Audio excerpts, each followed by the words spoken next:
الحمدللہ رب العالمین والصلاۃ والسلام علی رسول الکریم اما بعد فاعوذ باللہ من الشیطان الرجیم بسم اللہ الرحمن الرحیم ثم بعثنا من بعدہم موسیٰ بآیاتنا وسلطان مبین۔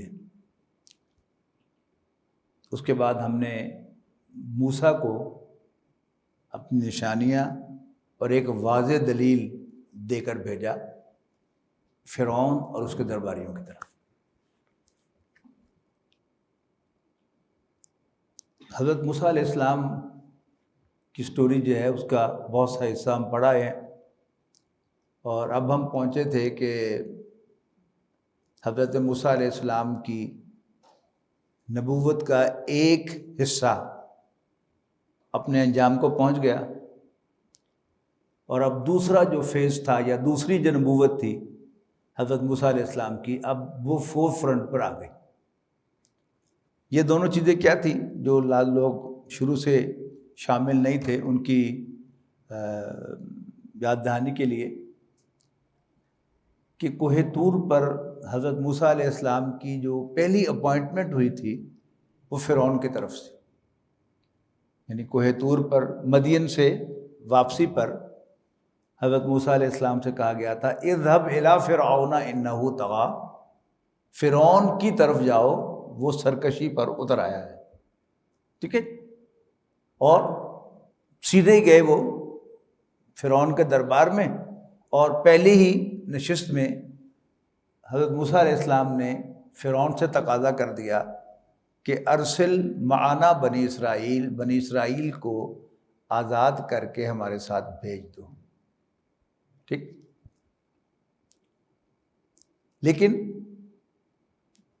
ہم قرآن مجید میں بڑی وضاحت کے ساتھ یہ بھی پڑھتے ہیں کہ حضرت موسیٰ علیہ السلام بنی اسرائیل کی طرف بھیجے ہوئے ایک رسول تھے۔ سورۃ صف کے اندر وَإِذْ قَالَ مُوسَىٰ لِقَوْمِهِ يَا قَوْمِ لِمَ تُؤْذُونَنِي وَقَدْ تَعْلَمُونَ أَنِّي رَسُولُ اللَّهِ إِلَيْكُمْ۔ یاد کرو جب موسیٰ نے اپنی قوم سے کہا اے میری قوم تم مجھے کیوں تنگ کرتے ہو، جبکہ تم جانتے ہو کلیئرلی کہ میں تمہاری طرف بھیجا ہوا اللہ کا رسول ہوں۔ یہاں سے کیا ثابت ہوا کہ حضرت موسیٰ علیہ السلام بنی اسرائیل کی طرف بھی رسول بنا کر بھیجے گئے تھے۔ تو یہ کیا ہے، یہ دوسری رسالت ہے موسیٰ علیہ السلام کی۔ جیسے نبی اکرم صلی اللہ علیہ وسلم کی پہلی بعثت بنی اسماعیل کی طرف ہے، اہل عرب کی طرف ہے جو ان کی زبان بولتے تھے، اور پہلی بعثت آپ کی ان کی طرف والذی بعث فی الامیین رسولا منہم، وہی ہے جس نے امیین میں ایک رسول اٹھایا انہی میں سے، یتلو علیہم آیاتہ ویزکیہم ویعلمہم الکتاب والحکمہ، جو انہیں اللہ کی آیات پڑھ پڑھ کر سناتا، ان کا تزکیہ کرتا، اور انہیں کتاب و حکمت کی تعلیم دیتا ہے، ٹھیک ہے۔ تو اور دوسری بعثت رسول اللہ صلی اللہ علیہ وسلم کی آخرین کی طرف سے، اگلی آیت میں آ گیا وآخرین منہم لما یلحقوا بہم، اور اسی طرح آپ رسول بنا کر بھیجے گئے اوروں کی طرف بھی جو ابھی ان کے ساتھ ملک نہ ہوئے۔ تو امت مسلمہ کی دو کلاسز بن گئی، اولین اور آخرین۔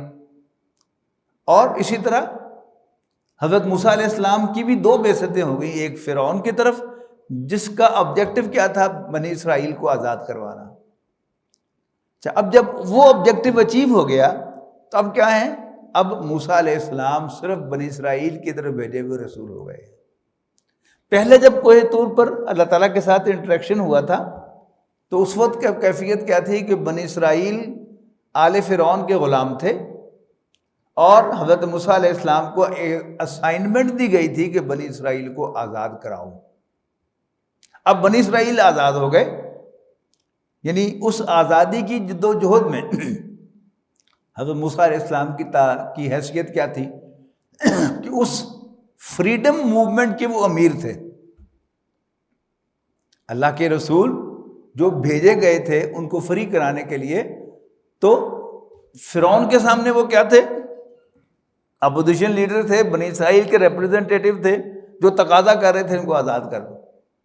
اور بنی اسرائیل کے لیے حضرت موسیٰ علیہ السلام کی حیثیت کیا تھی کہ اس فریڈم موومنٹ میں وہ بنی اسرائیل کے لیڈر تھے، امیر تھے. اب وہ پہلا آبجیکٹو تو اچیو ہو گیا. اب جو دوسری نبوت ہے نبی اکرم حضرت موسیٰ علیہ السلام کی، اب وہ آئی فور فرنٹ پر. اب جیسے وہاں اسائنمنٹ دی گئی تھی کہ جا فرعون کے پاس، ایسے ہی اب کیا ہے، دوبارہ بلایا گیا موسیٰ علیہ السلام کو کوہ طور پر، اور اب انہیں نئی اسائنمنٹ دی گئی کہ اب تمہیں بنی اسرائیل کے اندر کیا کرنا ہے. آزاد تو ہو گئے. اچھا، یہ بھی بڑی دلچسپ بات ہے کہ انسان کے علاوہ باقی جتنی بھی مخلوقات ہیں، فرشتوں کو، جنوں کو چھوڑ کر جو ہمیں نظر آنے والی مخلوقات ہیں، ان میں سے کسی کو اللہ نے ہدایت نہیں بھیجی، گائیڈ کیا انہیں. کیسے کیا ہے؟ پروگرامنگ کے ذریعے کیا ہے. یعنی یہ سارے فزیکل لاز، بایولوجیکل لاز، یہ کیا ہیں؟ اللہ تعالیٰ کے احکام ہی تو ہیں. لیکن جب ان احکام کو ڈینائی کرنے کا اختیار نہ ہو تو پھر ہم کیا کہتے ہیں؟ ان کو پروگرامنگ کہتے ہیں. کہ کمپیوٹر چونکہ خود آزاد نہیں ہے، کمپیوٹر خود آزاد نہیں ہے، وہ ایک مشین ہے جو اپنے پروگرامر کی انسٹرکشن کے مطابق چلتی ہے. تو اللہ تعالیٰ نے پانی کو جیسے بنایا ہے، پانی اللہ کے حکم کے مطابق کر رہا ہے کہ وہ اپنا لیول مینٹین کرتا ہے. نارملی اپنا رنگ اور اپنا جو بے بو ہونا ہے اس کو بھی مینٹین کرتا ہے. یہ کیا ہے؟ یہ اللہ تعالیٰ کا بنایا ہوا قانون ہے. پانی کے پاس اختیار نہیں ہے، اس کی نہ سوچ ہے اپنی، نہ اختیار ہے کہ میں اب چاہوں تو میں اپنی سطح ہموار نہ رکھوں. یہ باؤنڈ ہے. اللہ تعالیٰ جس نے اس کو سطح ہموار رکھنے کا پروگرام دیا ہوا ہے، وہی جب اس پروگرام کو سسپینڈ کرے گا، جیسا کہ کیا پہلے سسپینڈ اس نے موسیٰ علیہ السلام کے سلسلے میں، بنی اسرائیل کے سلسلے میں، تبھی وہ سسپینڈ ہوگا، ورنہ وہ چلے گا.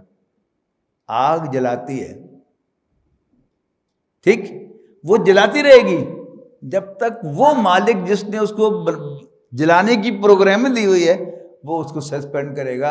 اور حضرت ابراہیم علیہ السلام کو جب آگ میں ڈالا گیا تو اسی رب نے آگ سے کہا یا نارو کونی بردم و سلامن علی ابراہیم، اے آگ ابراہیم کے لیے ٹھنڈی اور کمفرٹیبل ہو جا.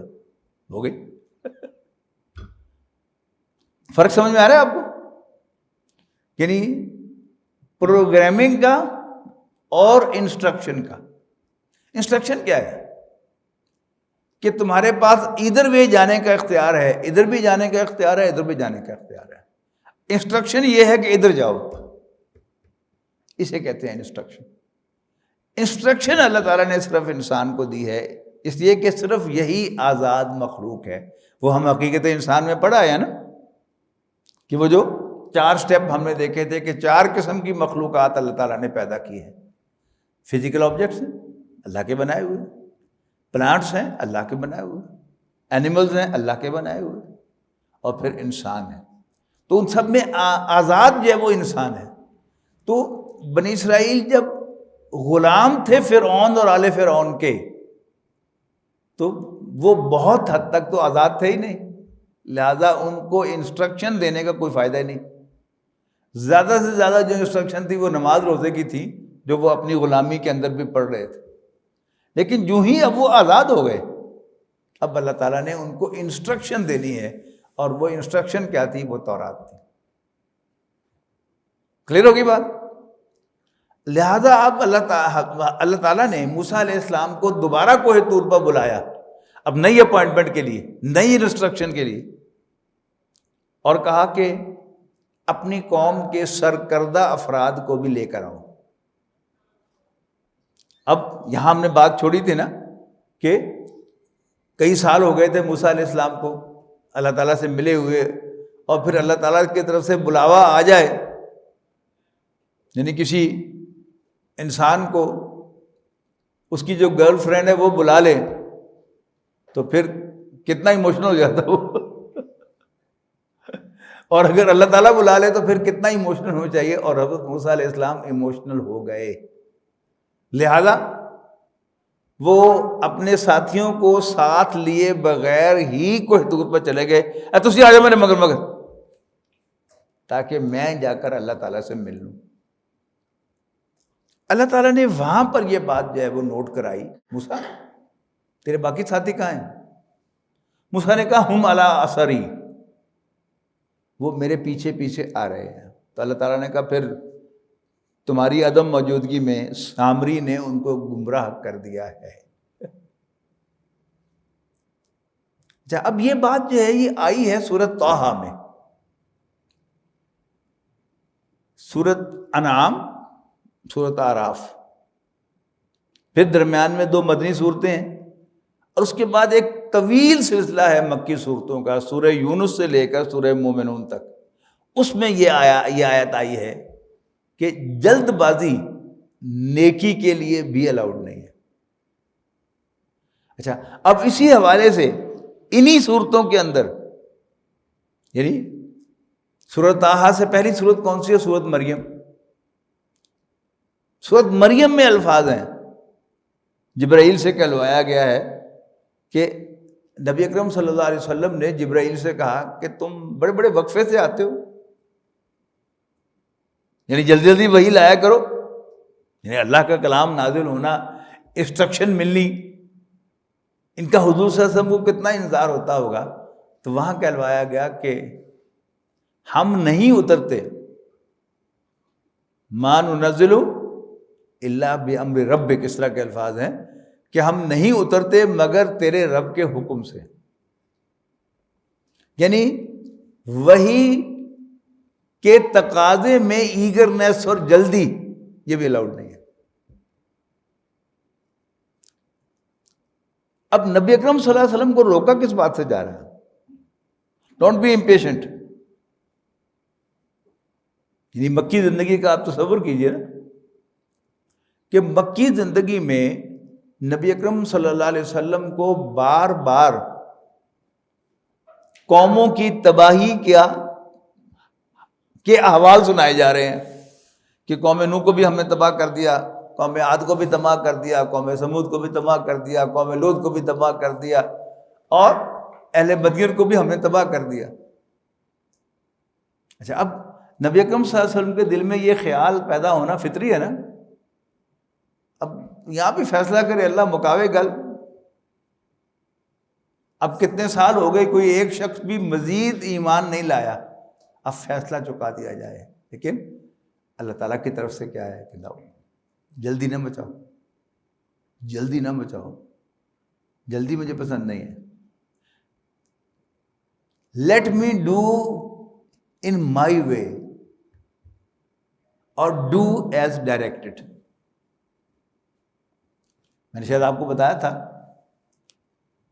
کہ نبی اکرم صلی اللہ علیہ وسلم ایک ذہین، بلکہ ذہین ترین انسان تھے پوری نوع انسانی کے، اور آپ اس ذہانت کی بنیاد پر بجا طور پر سمجھتے تھے کہ یہ ایک ٹرائبل سوسائٹی ہے، لہذا جب تک ٹرائبل چیف میرا ساتھ نہیں دیں گے تو میں کچھ بھی اچیو نہیں کر سکتا۔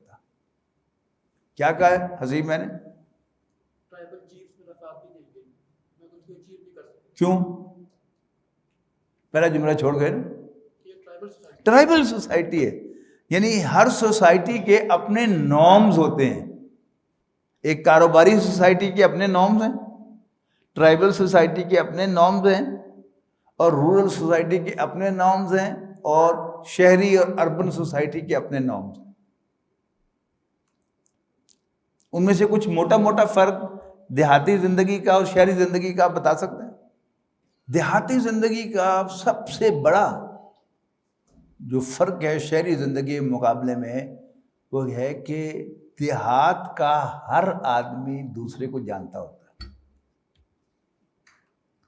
یعنی آپ کسی دوست کے ساتھ اس کے گاؤں میں جائیں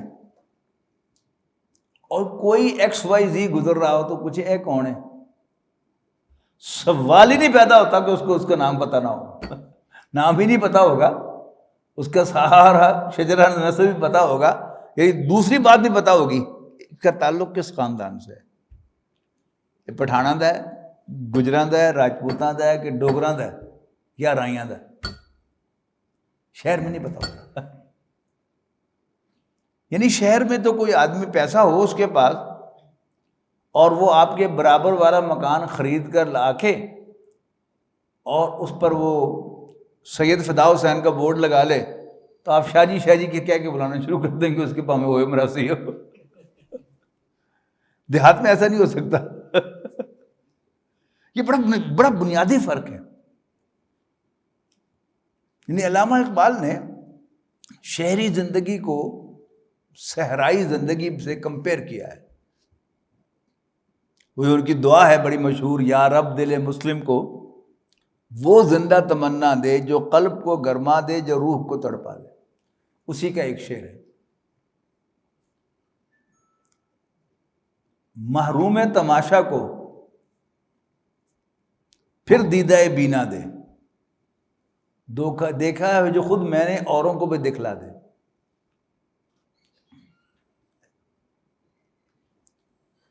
بھٹکے ہوئے آہو کو پھر سوئے احرم لے چل، آہو کہتے ہیں ہرن کو، بھٹکے ہوئے آہو کو پھر سوئے احرم لے چل، اس شہر کے خوگر کو پھر وسعت سارا دے۔ اب آپ شہر میں رہ رہے ہیں تو شہر میں کیا ہے، گلیاں ہیں، ادھر بھی مکان ادھر بھی مکان، آپ بھی اپنے مکان کے اندر گھرے ہوئے۔ دیہات کا مکان کیا ہے، وہ حویلی ٹائپ ہوتا ہے، آپ کمرے سے باہر نکلتے ہیں تو ایک دم آپ کو آسمان نظر آتا ہے پورا، اور آپ شہر کی گاؤں کی آبادی سے باہر نکلتے ہیں تو کھیت ہی کھیت نظر آتے ہیں یا صحرا ہی صحرا نظر آتے ہیں، دور دور تک کوئی باؤنڈری نظر نہیں آتی۔ تو شہروں کی زندگی یہ جو پلان کی گئی ہے، ویسٹ میں پلان ہوئی ہے نا شہری زندگی، تو اس کا مطلب کیا ہے، ہمیں کم کوش بنا دینا، فطرت کے تقاضوں کی کرتا ہے، فطرت کے تقاضوں کی کرتا ہے نگہبانی، یا بندہ صحرائی یا مرد کوہستانی۔ مرد کوہستانی پہاڑوں میں رہنے والا، وہ گھڑے اٹھا کر بھرے ہوئے پانی کے، عورتیں وہ 100 فٹ 200 فٹ کی بلندی پر لے کے جا رہی ہیں، اور مرد جو ہیں وہ بھرے ہوئے کنستر دو وہ کندھے کے اوپر یوں ڈال کے اور پہاڑ کر رہے ہیں جہاں ہم پیدل بھی نہیں چڑھ سکتے بغیر کسی بوجھ کے۔ That is a different. تو اب کیا تھا، آزاد ہو گئے تھے بنی اسرائیل، لہذا ان کو نیا کوڈ آف ایتھکس چاہیے تھا، کوڈ آف کنڈکٹ چاہیے تھا، اور وہ تورات تھی۔ سامری نے جو حرکت کی وہ ہم کو پچھلی دفعہ پڑھ چکے ہیں۔ اب آگے چلتے ہیں۔ وہ جو جنہوں نے بچھڑے کی پوجا کی تھی، موسیٰ علیہ السلام نے ہر قبیلے سے کہا کہ تم اپنے آدمیوں کو خود اپنے ہاتھ سے قتل کرو جنہوں نے یہ جرم کیا ہے، اور وہ انہوں نے کیا، یہ ان کی توبہ تھی۔ اور پھر موسیٰ علیہ السلام دوبارہ اپنی قوم کے سرکردہ افراد کو لے کر کوہ طور پہ گئے۔ یہ کیا تھا، یعنی اب بنی اسرائیل سے اللہ تعالیٰ نے ایک عہد لیا، اور وہ عہد بھی ایسے لیا کہ ایک پہاڑ کو اٹھا کر ان کو اوپر کر دیا، بندے پتر بڑھ جاؤ ورنہ یہ پہاڑ تمہارے اوپر گرا دیں گے۔ جی نہیں، وعدہ لیا کہ میثاق بنی اسرائیل اس کو کہا جاتا ہے، اللہ کے ساتھ کسی کو شریک نہیں بناؤ گے، والدین کے ساتھ حسن سلوک کرو گے، ناحق کسی کو قتل نہیں کرو گے، وغیرہ وغیرہ۔ یہ سب کچھ جو ہے وہاں سے ان سے وعدہ لیا گیا۔ اور جب بھی تمہارے پاس، یعنی جب آدم علیہ السلام کو زمین پر بھیجا تھا تب بھی یہ عہد دیا تھا، اما یاتی انکم منی ہدن، پہلے پارے کے 4 رکوع میں ہے نا، کہ اما یاتی انکم منی ہدن، جب بھی میری طرف سے تمہارے پاس کوئی انسٹرکشن آئے گی، فمن تبع ہدایا فلا خوف علیہم ولا هم یحزنون، پس جو لوگ میری اس رہنمائی کو فالو کریں گے میری اس انسٹرکشن کو انہیں نہ ڈرنے کی ضرورت ہے اور نہ ہی کوئی ریگریٹ ہوگا ان کے اندر۔ بہرحال وہ وعدہ انہوں نے کر لیا، نیچے آ گئے۔ اچھا، اب اسی میں یہ انسٹرکشن تھی کہ تم اپنے ہوم لینڈ کو لڑ کر فتح کرو۔ ان کو ہوم لینڈ کون سا تھا؟ فلسطین۔ آج بھی بنی اسرائیل کلیم کر رہے ہیں نا ہوم لینڈ، تو اس کو فتح کرو اور وہاں پر تورات کے احکام کو نافذ کرو۔ یہاں پر کیا کیا بنی اسرائیل نے کہ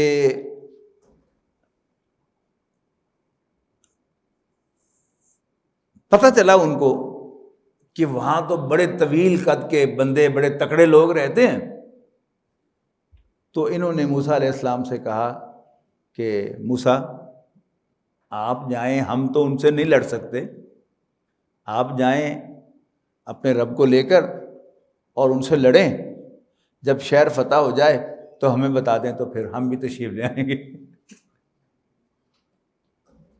یعنی ان کی قوم میں سے 2 افراد گئے جائزہ لینے کے لیے، موسیٰ علیہ السلام نے بھیجا، کے ذریعے ہوتا نا کہ آج اسے انٹیلیجنس کہتے ہیں، کہ اندازہ لگایا جائے کہ لڑنے کے لیے کہ کہاں ان کا ویک پوائنٹ ہے، کہاں سے ہم انٹر ہو گئے، کیسے ہوگا۔ انہوں نے کہا کہ نو ڈاؤٹ وہاں بڑے تکڑے لوگ ہیں جسامت کے اعتبار سے، قد کے اعتبار سے، لیکن گھبرانے کی بات نہیں ہے، بس تم ایک دفعہ داخل ہو کر حملہ کر دو، اللہ تعالیٰ تمہیں فتح دے گا۔ لیکن انہوں نے کہا جی نہیں، ساڈے بس کی گل نہیں ہے۔ تو حضرت موسیٰ علیہ السلام بہت زیادہ ڈسٹرب ہوئے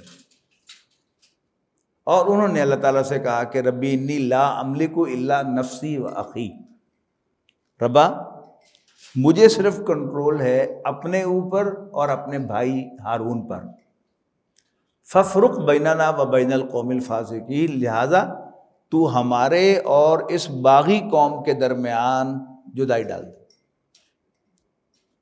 لہذا حضرت موسیٰ علیہ السلام کا بھی اسی صحرا میں انتقال ہو گیا اور حضرت ہارون علیہ السلام کا بھی اسی صحرا کے اندر انتقال ہو گیا۔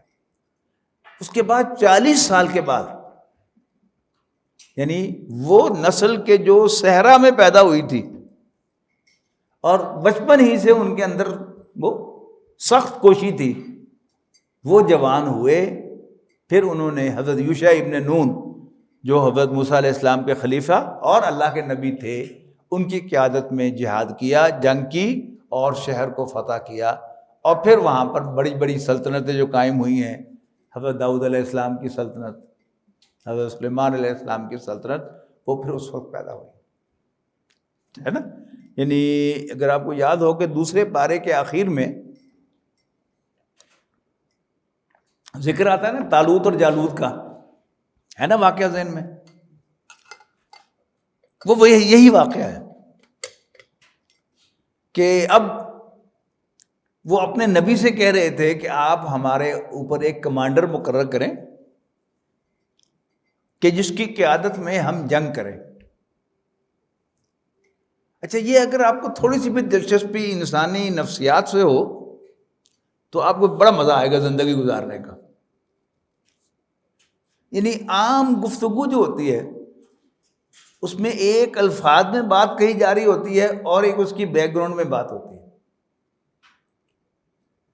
یعنی جب بھی کوئی سردار یہ تقاضا کرے کہ آپ ہمارے اوپر کوئی کمانڈر مقرر کریں تو اس کے ذہن میں کیا ہوتا ہے کہ لے دے کہ میں ہی ہاں تو میں نے بھی کمانڈر بنانا ہے، لیکن جب اس کو کمانڈر نہیں بنایا جاتا پھر اس کو اعتراض ہوتا ہے، یعنی وہیں پر وہ ایکسپوز ہو جاتا ہے۔ یہی ہوا کہ بنی اسرائیل کے جو سرکردہ لوگ تھے انہوں نے اپنے نبی سے تقاضا کیا کہ آپ ہمارے اندر ایک کمانڈر مقرر کریں کہ ہم اس کی قیادت میں پھر جنگ کریں اور سارا پھر کام آگے چلے۔ تو اس پیغمبر نے کہا کہ اللہ نے جالوت کو تمہارے اوپر کمانڈر مقرر کر دیا ہے نہیں جالوت. اچھا اب وہ کہنے لگے جالوت ہمارے اوپر کمانڈر کیسے ہو سکتا ہے؟ نہ وہ مالدار ہے اور نہ وہ صاحب حیثیت ہے، سردار بھی نہیں ہے اور مالدار بھی نہیں ہے. لیکن اس پیغمبر نے کہا کہ اللہ تعالیٰ نے اس کو جسم عطا کیا ہے، طاقت عطا کی ہے، اور ابو دیٹ یعنی جو جنگی مہارت ہوتی ہے اللہ تعالیٰ نے اس کو سوجھ بوجھ دی ہے، عقل دی ہے، سینس دی ہے کہ وہ آپ کو کمانڈ کر سکتا ہے. اس پر جو شکریہ یعنی جب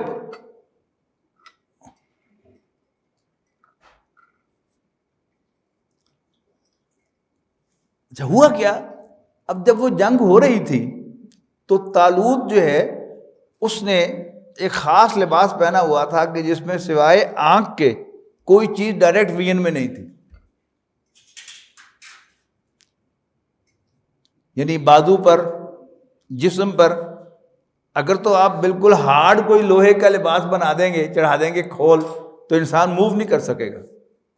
لہذا کیا اس کے طریقے ہیں مختلف. ایک طریقہ کیا ہے کہ آپ لیئرز بنائیں کچھ جس میں سے موومنٹ بھی ہو سکے لیکن نہ پتھر لگ سکے نہ گولی لگ سکے، کوئی بھی چیز ڈائریکٹ نہ لگ سکے. لیکن آنکھ نے چونکہ دیکھنا ہوتا ہے، یہ ایک نفسیاتی مسئلہ ہے کہ بہرحال آنکھ جو ہے وہ آپ کھلی رکھنی پڑے گی، دور تک جو ہے اس کے درمیان میں کوئی چیز نہیں ہوگی. حضرت داؤد علیہ السلام یہ گوپیے کے ماہر تھے، یعنی پتھر گھما کر وہ نشانے پر مارتے تھے دور. تو پھر حضرت داؤد علیہ السلام نے گوپیے سے پتھر ایک چھوٹا سا لے کر اس کی آنکھ کو نشانہ بنایا، اور اس کی آنکھ میں وہ پتھر لگا اور آنکھ کو پیس کرتا ہوا اس کے دماغ میں چلا گیا اور پھر وہاں پر ڈھیر ہو گیا. تو قتل، وہیں دوسرے پارے کے آخر میں قتل داود جالوتا، داود نے طالوت کو قتل کر دیا، اور یوں حضرت داؤد علیہ السلام جو ہے وہ بادشاہ بن گئے. پھر حضرت سلیمان ان کے آگے اولاد ہیں. تو یہاں پر تو ختم ہو گئی حضرت موسیٰ علیہ السلام کی کہانی. ٹھیک ہے، بنی اسرائیل کا بھی ایک خاص فیز جو ہے وہ گزر گیا. اچھا اب یہ ذہن میں رکھیے گا کہ تاریخی اعتبار سے یہ نبی اکرم صلی اللہ علیہ وسلم سے 2500 سال پہلے کی شخصیت ہیں حضرت ابراہیم علیہ السلام. حضرت ابراہیم علیہ السلام کے بیٹے ہیں حضرت یعقوب، اسحاق علیہ السلام ان کے بیٹے ہیں حضرت یعقوب علیہ السلام، اور پھر حضرت یعقوب کے بیٹے ہیں یوسف علیہ السلام. اب یہ 3 نسلیں بیت جائیں گی تو کوئی تقریباً 100 سال تو کم سے کم یہاں سے گزر جائے گا. پھر 100 سال بنی اسرائیل کے عروج کا دور ہے کہ پہلا جو حکومت تھی اس میں یہ شہزادوں کی طرح رہے، پیرزادوں کی طرح رہے، اور اس کے بعد پھر اگلی حکومت آئی تو پھر یہ غلام بنا لیے گئے، ان سے بگاڑ لیا جانے لگا. تو اب یہ تقریباً کم سے کم 400-500 سال کا عرصہ ہے کہ جو یہاں پر چلا گیا ہے. تو ابراہیم علیہ السلام اگر نبی اکرم صلی اللہ علیہ وسلم سے 2500 سال پہلے تھے تو پھر حضرت موسیٰ علیہ السلام جو سمجھیے کہ نبی اکرم صلی اللہ علیہ وسلم سے ان کی جو حیثیت ہے وہ 700 سے 1000 سال تک. آپ تاریخ کی کتاب میں دیکھیں گے تو آپ کو وہاں ایگزیکٹ فگرز میں مل جائیں گی. وہ تاریخ چونکہ میرا کوئی سبجیکٹ نہیں ہے، یعنی میٹرک تک تاریخ پڑھی ہے تو میرے سب سے کم نمبر جو ہے وہ اسی میں ہوا کرتے تھے. تو نہ مجھے شوق ہے نہ مجھے تاریخ اور سن یاد رہتے ہیں، لیکن جو کانسیپٹ ہے الحمدللہ وہ میں ان کو بڑا کلیئرلی سمجھ بھی لیتا ہوں اور یاد بھی رکھ لیتا ہوں. اچھا اب یہ تاریخ چلی، انہی میں حضرت داؤد کا دور، حضرت سلیمان کا دور، پھر یہ جو 2 ادوار آئے ہیں جن کا سورۃ بنی اسرائیل کے شروع میں ذکر ہوا ہے کہ 700 قبل مسیح وہاں نیبوکڈ نظر آیا. یہ بابل کا بادشاہ تھا. بابل کہاں ہے؟ عراق میں بادشاہ تھا. اس نے فلسطین پر حملہ کیا اور لاکھوں افراد کو بھیڑ بکریوں کی طرح غلام بنا کر لے گیا. اور مسجد اقصیٰ کی حرمت کو پامال کیا اس نے۔ اس کے بعد کیا ہوا، حضرت عزیر علیہ السلام، ان کا واقعہ تیسرے پارے کے شروع میں ہے کہ وہ ایک بستی کے پاس سے گزرے۔ اب وہ بستی کون سی ہے؟ وہ فلسطینی ہے، اور اجڑی پڑی تھی۔ تو انہوں نے کہا انا یحیی ھذہ اللہ بعد موتہا، اللہ اس بستی کو اس کی موت کے بعد، یعنی تباہی اور بربادی کے بعد، دوبارہ کیسے زندہ کرے گا، کھڑا کرے گا؟ تو اللہ تعالیٰ نے ان کو 100 سال کے لیے سلا دیا۔ اب یہ دیکھیے نا، اب اسی ایک زندگی میں 100 سال ایڈ کر لینا آپ 100 سال کے لیے سلا دیا، اور پھر جگایا ان کو۔ پوچھا تم یہاں کتنی دیر رہے ہو؟ انہوں نے کہا جی دن یا دن کا کچھ حصہ۔ انہوں نے کہا نہیں، تم یہاں 100 سال رہے ہو، ٹھیک ہے نا؟ اچھا اب دیکھو اپنے گدھے کو۔ انہیں دیکھا تو وہ اس کی ہڈیوں کا ڈھانچہ پڑا ہوا تھا، باقی سب کچھ گل سڑ گیا تھا۔ یعنی جو دیمک ہوتی ہے یا زمینی کیڑے ہوتے ہیں، وہ جسم پورا چاٹ چکے تھے، باقی ہڈیاں رہ گئی تھی۔ اب دیکھتے ہی دیکھتے، اور کہا کہ اپنا ٹفن دیکھو، اس میں کھانا جو تھا ابھی باسی نہیں ہوا تھا، اللہ تعالیٰ کا حکم تھا۔ اور پھر دیکھتے ہی دیکھتے وہ گدھا جو تھا، اس کی ہڈیاں وہ دوبارہ کھڑی ہو گئیں، اور پھر دیکھتے ہی دیکھتے ان پر گوشت چڑھ گیا۔ تو اللہ تعالیٰ نے دکھایا کہ یوں ہم مردوں کو زندہ کرتے ہیں۔ اچھا اب وہ انکریج ہوئے کہ اچھا اگر اللہ تعالیٰ مردوں کو زندہ کر سکتا ہے تو پھر اجڑی ہوئی بستی کو بھی دوبارہ زندہ کر سکتا ہے۔ علامہ اقبال کی جو نظم دعا ہے نا، اس کا وہ آخری شعر ہے کہ میں بلبل نالہ ہوں اس اجڑے گلستاں کا، یعنی امت مسلمہ جو ہے، جو اجڑی پڑی ہے، میں بلبل نالہ ہوں اس اجڑے گلستاں کا، جی تاثیر کا سائل ہوں محتاج کو داتا دے۔ تو اس میں میں بلبل نالہ ہوں، نالہ مطلب ہے رونے دھونے والا، میں بلبل نالہ ہوں اس اجڑے گلستاں کا، اس کے ذمہ رکھیے گا۔ اب ان کو انکریج ہوا تو پھر انہوں نے بنی اسرائیل میں جا کر پھر آزادی کی تحریک چلائی، اور پھر یعنی اسی بستی کو آباد کیا۔ اچھا اب پھر گزر گئے، اب 600 قبل مسیح میں حضرت عیسیٰ علیہ السلام کی تشریف آوری ہوئی ہے، یعنی نبی اکرم صلی اللہ علیہ وسلم سے 600 سال پہلے، یعنی حضور صلی اللہ علیہ وسلم کی ولادت 571 عیسوی میں ہوئی ہے۔ یعنی عیسوی کا مطلب کیا ہے کہ حضرت عیسیٰ علیہ السلام کی پیدائش کے 571 سال بعد، اور آپ پر وحی کا آغاز 610 عیسوی میں ہوا ہے۔ اب اس سے 600 سال پہلے کون ہیں؟ وہ عیسیٰ علیہ السلام ہیں، اور عیسیٰ علیہ السلام کون ہے؟ یہ بنی اسرائیل کے آخری رسول ہیں۔ کہ جی میں زور دے کر کہا ہے میں نے رسول۔ یہ جو دو کیٹیگریز ہیں، جیسے مسلمان اور مومن، یہ دونوں الفاظ عام طور پر مترادف الفاظ کے طور پر استعمال ہوتے ہیں، لیکن سورہ حجرات میں جا کر بڑی تفصیل کے ساتھ مومن اور مسلم کا فرق بیان کیا گیا ہے۔ اسی طرح قرآن مجید میں بالعموم نبوت اور رسالت، نبی اور رسول، یہ مترادف الفاظ کے طور پہ آتے ہیں، لیکن بہرحال ان کے درمیان اگر دو الفاظ مختلف ہیں تو ان میں فرق بھی ہے۔ نبی جو ہے، یہ اس کی مختلف ڈیفینیشنز آئی ہیں کہ نبی کون ہے، رسول کون ہے۔ جو عام ہم نے بچپن میں پڑھا تھا اور آپ حضرات نے بھی منبر و محراب سے جو سنا ہوگا، وہ کیا ہے کہ جس پر کوئی کتاب اترے وہ رسول ہے، اور باقی سب کے سب جو ہیں انبیاء ہیں۔ تو اس کا مطلب تو ہوا کہ صرف 4 ہی رسول ہوئے، نبی اکرم صلی اللہ علیہ وسلم، داؤد علیہ السلام، موسیٰ علیہ السلام اور عیسیٰ علیہ السلام، اللہ خیر صلی اللہ۔ پھر کچھ نے کہا کہ جس پر شریعت اترے وہ رسول ہے، تو شریعتیں تو 2 ہی آئی ہیں، شریعت موسوی جو تورات کے ذریعے آئی، اور شریعت محمدی صلی اللہ علیہ وسلم جو نبی اکرم صلی اللہ علیہ وسلم پر قرآن مجید اور سنت کے ذریعے سے آئی۔ جس کا مطلب ہے 2 ہی رسول ہوئے، ایسی بات تو نہیں ہے۔ محترم ڈاکٹر سہار احمد صاحب رحمہ اللہ نے اس کی ایک اور ڈیفینیشن کی ہے، اور وہ قرآن مجید کے پورے تھیمز کے اندر فٹ بیٹھتے ہیں۔ وہ ڈیفینیشن کی یہ ہے کہ جیسے ہمارے ہاں جو لوگ سی ایس ایس کا امتحان پاس کرتے ہیں اور ڈی ایم جی گروپ میں چلے جاتے ہیں، یا پولیس میں، یا انکم ٹیکس میں، یا کسٹمز میں، اور گریڈ 17 میں اپوائنٹمنٹ ہوتی ہے اور ان کی پروموشن بڑی جلدی ہوتی ہے، بہت جلدی، گریڈ 18 میں، پھر 19 میں، پھر 20 میں۔ ایک ہے ان کا رینک۔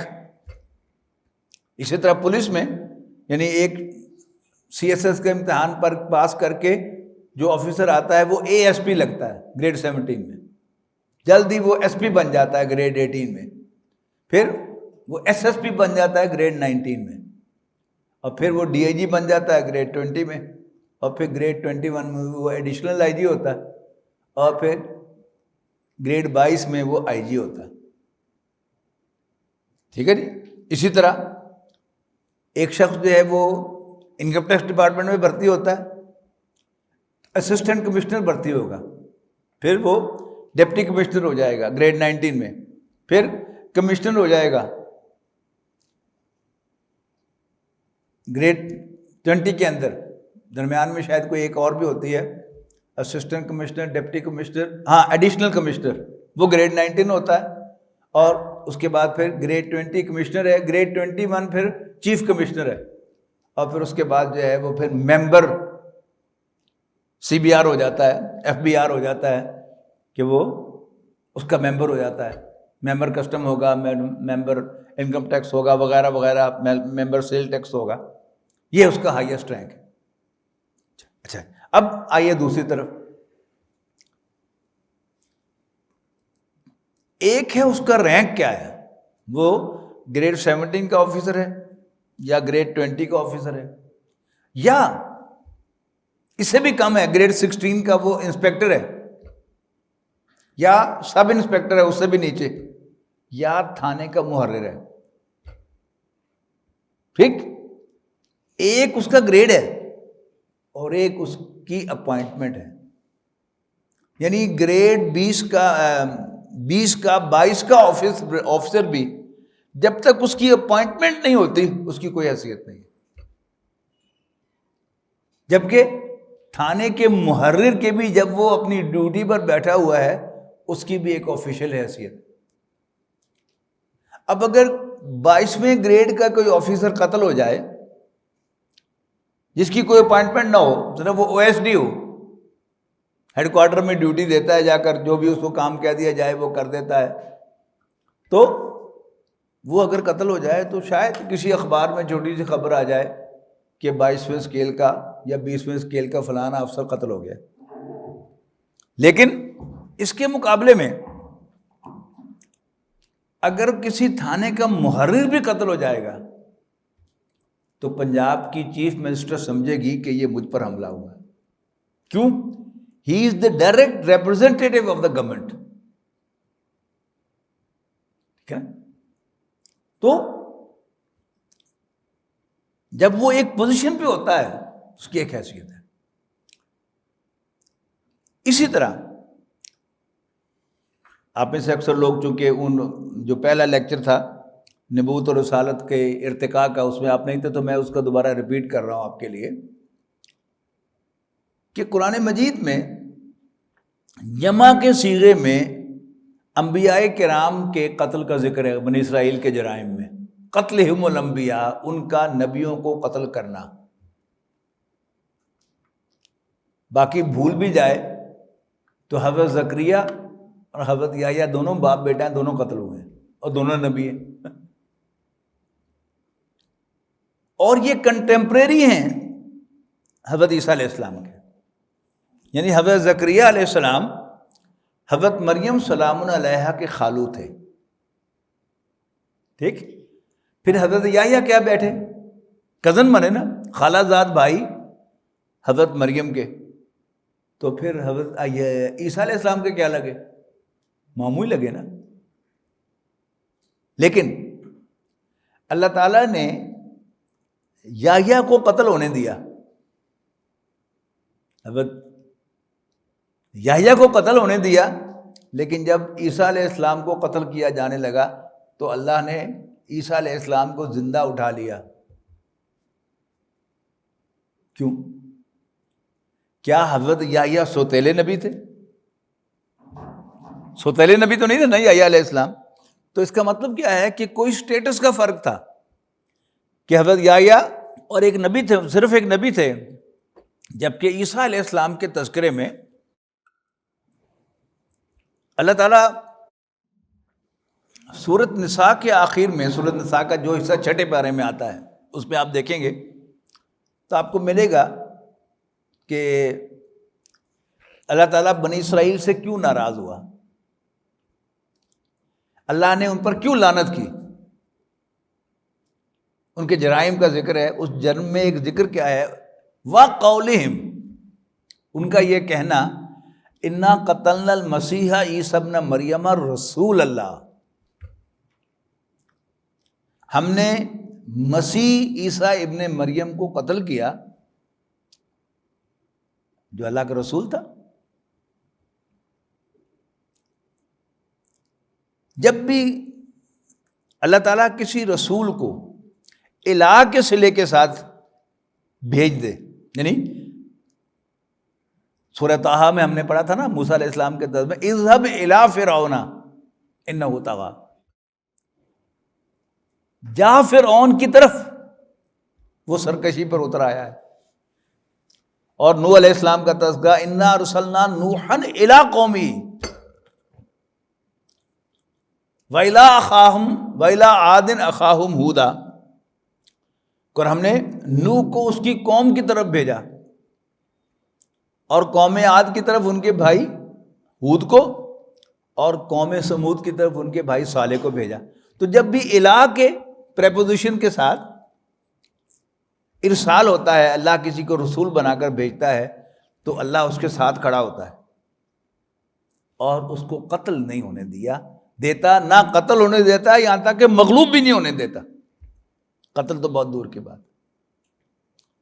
تو حضرت عیسیٰ علیہ السلام کے بارے میں وضاحت کی کہ ان کا یہ قول، ان کا یہ کہنا کہ ہم نے مسیح عیسیٰ ابن مریم کو قتل کیا، جس پر اللہ تعالیٰ کا، اللہ یعنی وہ جو اللہ کا رسول تھا، نو وے.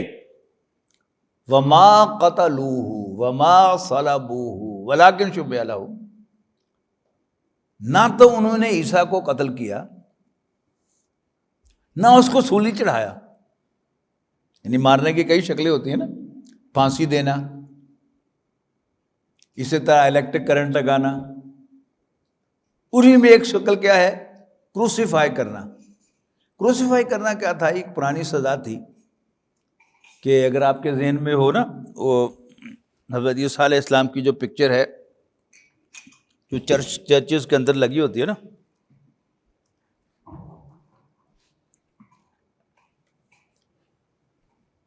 یہ جو ان کی سلیب ہے نا عیسائیوں کی،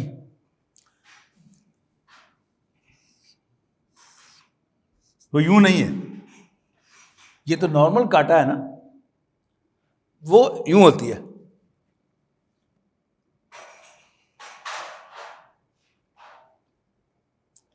یعنی ایک بڑی لکڑی ہوتی ہے پھٹا، اور اس کے اوپر جا کے ایک کراس پھٹا ہوتا ہے.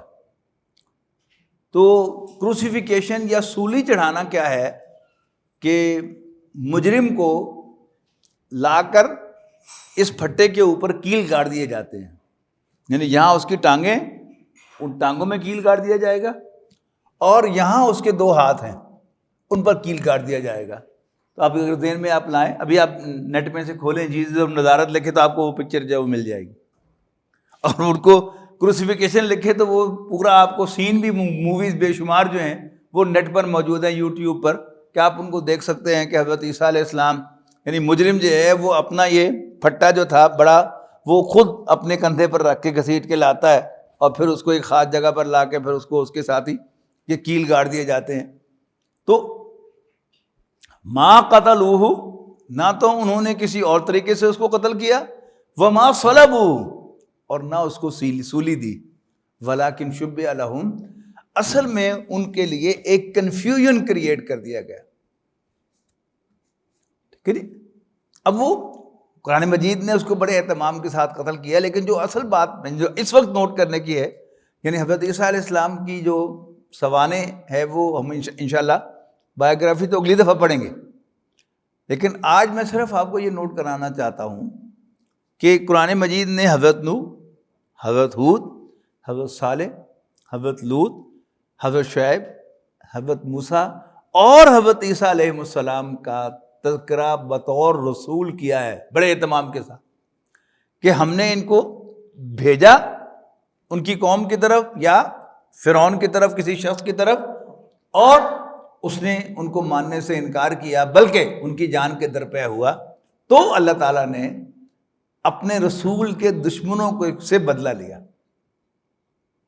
یعنی یہ کانسیپٹ اگر آپ سمجھیں گے تو پھر آپ کو نظر آئے گا کہ حضرت زکریا کو کیوں قتل ہونے دیا، حضرت یحییٰ کو کیوں قتل ہونے دیا، اور انہی کے کنٹمپریری عیسیٰ علیہ السلام کو کیوں بچا لیا. فرق یہ ہے کہ بنی اسرائیل عیسیٰ علیہ السلام کے بارے میں وضاحت کے ساتھ کہا رسولاً الی بنی اسرائیل، کہ ان کا یہ کہنا کہ انہوں نے اللہ کے رسول عیسیٰ ابن مریم کو قتل کیا، ایسا ہو ہی نہیں سکتا. اب وہ کنفیوژن کریٹ تو بعد میں ہم پڑھیں گے انشاءاللہ.